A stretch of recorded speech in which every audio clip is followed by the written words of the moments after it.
Imaginez, vous êtes à une fête, vous souriez poliment bien que vous soyez épuisé, vous riez d'une blague que vous n'avez pas trouvée drôle ou vous vous mordez la langue pour éviter une dispute.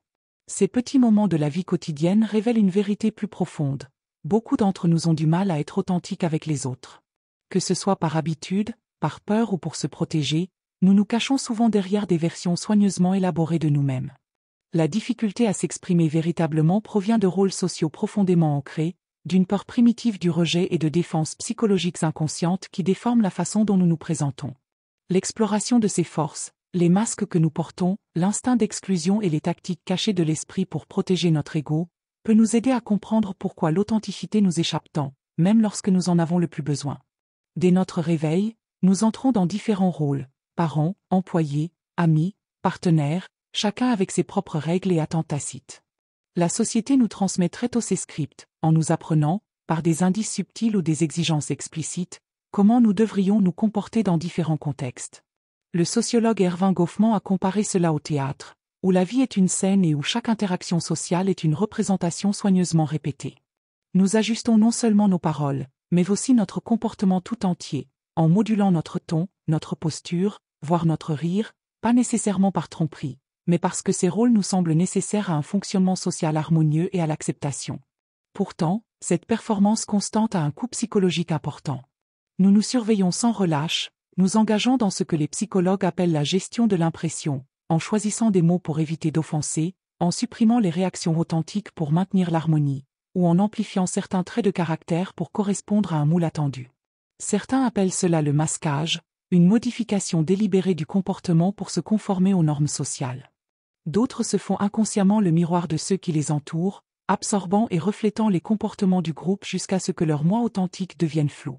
Les attentes culturelles et de genre ajoutent une autre couche complexe, nous enfermant dans des définitions étroites de comportements acceptables qui peuvent être en contradiction avec notre vérité intérieure.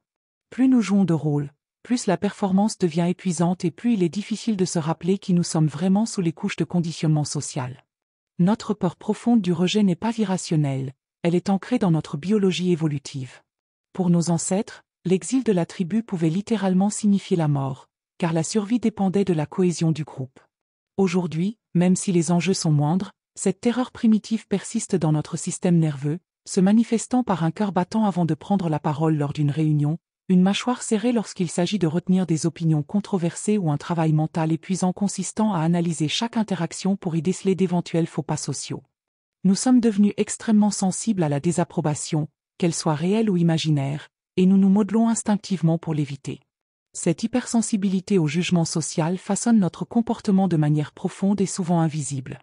Nous rions lorsque nous ne trouvons pas quelque chose de drôle, nous acquiesçons lorsque nous sommes fondamentalement en désaccord, ou nous rétrécissons notre personnalité pour éviter de faire des vagues. Satisfaire les gens devient une tactique de survie automatique, un moyen d'assurer notre appartenance continue à divers cercles sociaux. Mais cela crée un paradoxe douloureux. Plus nous nous contorsionnons pour être aimés et acceptés, moins nous sommes vraiment connus. Le masque soigneusement confectionné peut gagner l'approbation, mais en dessous, une solitude rongeante se développe, la solitude d'être aimé pour ce que nous prétendons être plutôt que pour ce que nous sommes réellement. Avec le temps, ce décalage peut conduire à des sentiments de vide, de dépression ou à l'impression troublante que personne, y compris nous-mêmes, ne connaît vraiment notre moi authentique. Même notre propre esprit conspire contre l'authenticité par le biais de mécanismes de défense psychologiques sophistiqués. Freud a identifié de nombreuses façons de se protéger contre l'inconfort émotionnel, répression, enfouissement des vérités gênantes, projection, attribution aux autres de nos propres sentiments inacceptables, rationalisation, création d'excuses logiques pour des comportements irrationnels, qui cachent les vérités gênantes non seulement aux autres, mais aussi souvent à nous-mêmes. Le psychologue Donald Winnicott a développé cette idée avec son concept de faux self, une façade protectrice formée pendant l'enfance lorsque nous avons appris à donner la priorité aux attentes des autres plutôt qu'à nos véritables besoins et sentiments.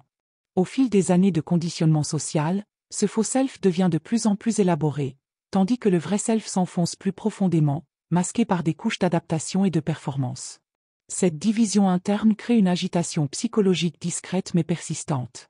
Nous ressentons une dissonance cognitive, cette tension troublante, lorsque nos actions extérieures sont en contradiction avec nos valeurs ou nos désirs intérieurs.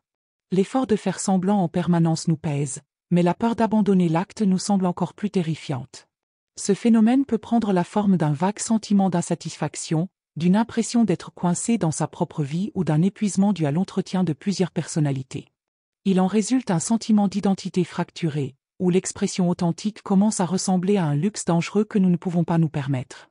Au fil du temps, sans un effort conscient pour combler ce fossé, nous risquons de perdre le contact avec nos désirs authentiques, nos opinions et même notre identité profonde. Le chemin du retour à l'authenticité, bien que difficile, commence par l'acte courageux de la vulnérabilité.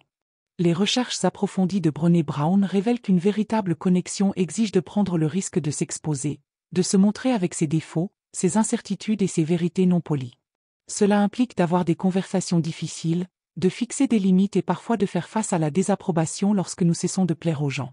Bien que terrifiante, cette vulnérabilité est le seul moyen d'être vraiment perçu et de nouer des relations authentiques. La connaissance de soi est l'étape cruciale suivante. Par la réflexion, la thérapie ou ce que Carl Jung a appelé le travail de l'ombre, nous pouvons déterrer nos motivations enfouies et nous réapproprier des parties de nous-mêmes que nous avons reniées.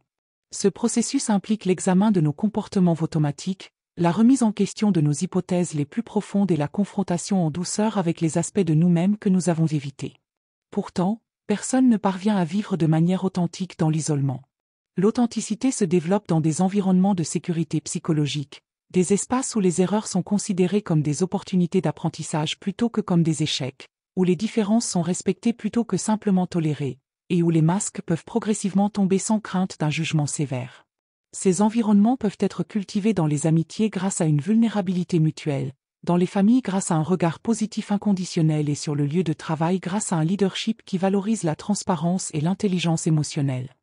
Le voyage vers l'authenticité ne consiste pas à se débarrasser de tous les filtres sociaux.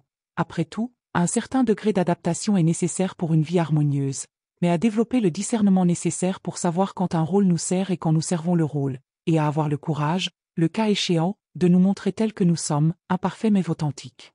En fin de compte, la récompense de ce travail difficile est une vie de connexion plus profonde, une réduction des conflits intérieurs et la liberté profonde qui vient du fait de ne plus être en guerre avec soi-même. Nous portons des masques pour de bonnes raisons, pour répondre aux attentes sociales, pour appartenir à un groupe, pour nous protéger du jugement et du rejet. Ces performances nous aident à survivre dans un monde qui récompense souvent le conformisme au détriment de l'authenticité. Mais le prix à payer est élevé. Plus nous nous cachons derrière ces personnages soigneusement construits, plus nous nous déconnectons de notre vrai moi et des relations significatives et authentiques. Le retour à l'authenticité n'exige pas une réinvention radicale, mais un courage tranquille. Il s'agit d'abord de comprendre pourquoi nous nous cachons, puis d'enlever doucement les couches, un masque à la fois. Chaque moment d'introspection honnête, chaque petit risque de vulnérabilité, nous rapproche d'une vie plus libre et d'une connexion plus profonde. Alors, posez-vous la question, quel masque est-ce que je porte le plus souvent? Et qui suis-je lorsque personne ne me regarde? La réponse peut sembler inconfortable au début, mais c'est le premier pas vers une vie qui n'est pas simplement jouée, mais véritablement vécue.